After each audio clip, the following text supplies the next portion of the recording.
Hello everyone, I am Jopel Pelayo and I'll be talking about the example 2 sa group 3. Okay, so sa group 3. So just i-pause lang ang video guys kay ako rang i-insert ang question.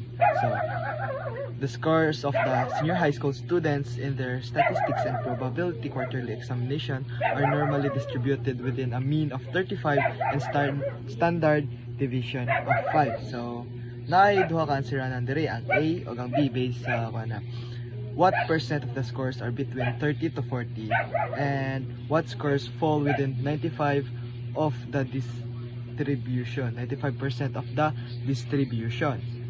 So let's go ato nang answeran. Hello guys, mag-answer na ta sa A and B. So what percent of the scores are between 30 to 40 and what scores fall within 95% of the distribution. So dili na ta maglisod-lisod kasi yun na jud kayo ni gamitan ra tani og empirical rule. So first na to answeran kay ang A, siyempre kay mao may naguna. Ang first step na to bato na ni guys is to mag-write ta og normal curve. So you have to write a normal curve. Step 1, so write a normal curve. So in the question, so atong mean is 35. So since atong mean man kay 35, ara siya sa center. And if mean nato 35 and we have a standard deviation of 5. So mag-add ta og 5 diri and mag-subtract ta og 5 diri kay mao man natong standard deviation. So mag-add ta 35 plus 5 equals 40 plus 5 45 plus 5 50. And diri sa pikas subtract ta. So subtract sorry. So 35 minus 5 is 30, minus 5 is 25, minus 5 is 20. So muna na itong normal curve. So next is sabto na to ang question sa letter A. What percent of the scores are between 30 to 40? So what percent man, so atong gipangitaan ni ang ihang percent between sa 30 to 40 nga score. So ang mga ang senior high school student kay nakuha dire og 30 to 40. So pila ka percent ang mga nakakuha? Pila ka percent ang mga nakakuha og 30 to 40? So sayon jud kayo ni, so in empirical rule si kanisiya kay 1 standard deviation. So in empirical rule pila naka percent ang 1 standard deviation, di ba natay 68, 95 and 99.7%. So on 1 standard deviation unsa man tay?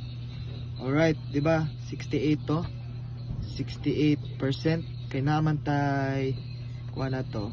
So 1 standard deviation we have 68%, and sa 2 standard deviation we have 95%, and sa 3 standard division we have 99.7%. Since 1 standard deviation man siya, so 68% din siya. So mo na ang answer. The scores that fall between 30 to 40 is approximately 68% of the 5 distribution. Atong i-write ang answer. The scores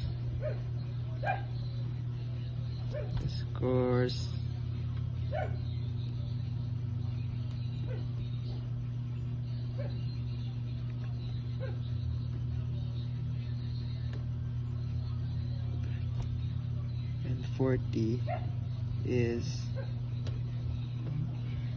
approximately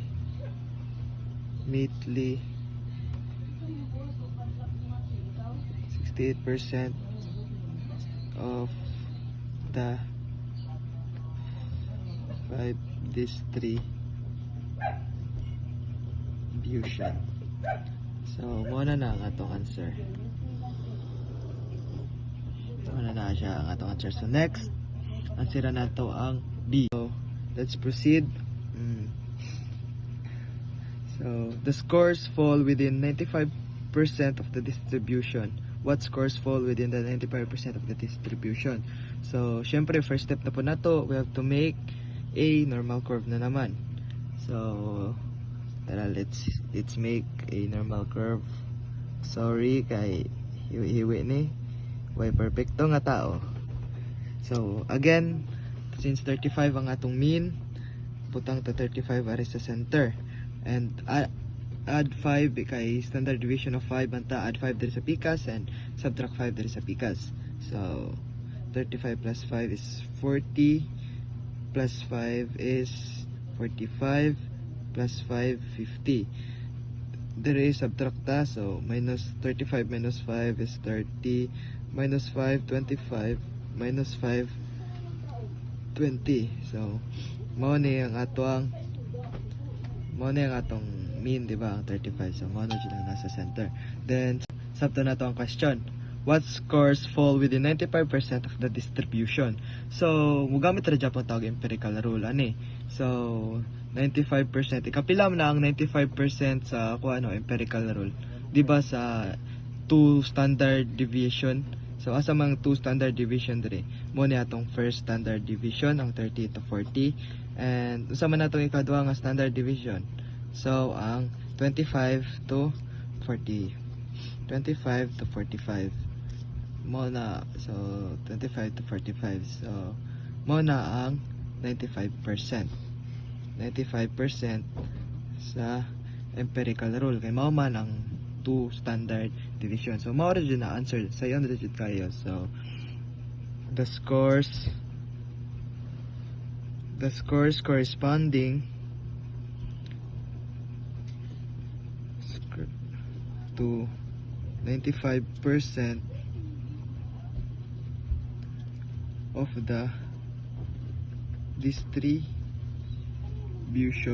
of the distribution are scores from 25 up to 45. So, mao na. The scores corresponding to 95% of the distribution are scores from 25 up to 45. So that's all for the example number 2, guys. Once again, I am Jopel Pelayo and thank you. So today we are going to illustrate the following distribution of true diagram. So equation A, we have the mean 20 and standard deviation is 2. So first we have to put the 20 in the median. So the median is 20. That's our mean. And the standard deviation is we have to plus 2 plus 2 plus 2 until we have the third mean. And the left side is also minus 2. So next, we have to find the first mean. So what is the first mean? We have to look in the left side and the right side. The first mean is 18 to 22. That's the 68% of our first mean. Second, we have the 95%. From the start 16 to 24. That's our second mean, the 95%. The last one is the third mean. The third mean is 14 range to 26. That's our 99.7%, the third mean. The next we have the second equation. Our mean is 87 and our standard deviation is 5.5. So let's do again let's put the first mean. The median. 87 and our standard deviation is 5.5. From the right side, we have to plus 5.5 and the left side, we have to minus 5.5. So next, we have to find our first mean. Our first mean is 81.5 to 92.5. That's the 68% of the first mean. Second, we have the 76 to 98. That's the second mean, 95%. The last one is the third mean, so 70.5 to 103.5. That's our last third mean, and at the percent of 99.7. And that's it. Thank you.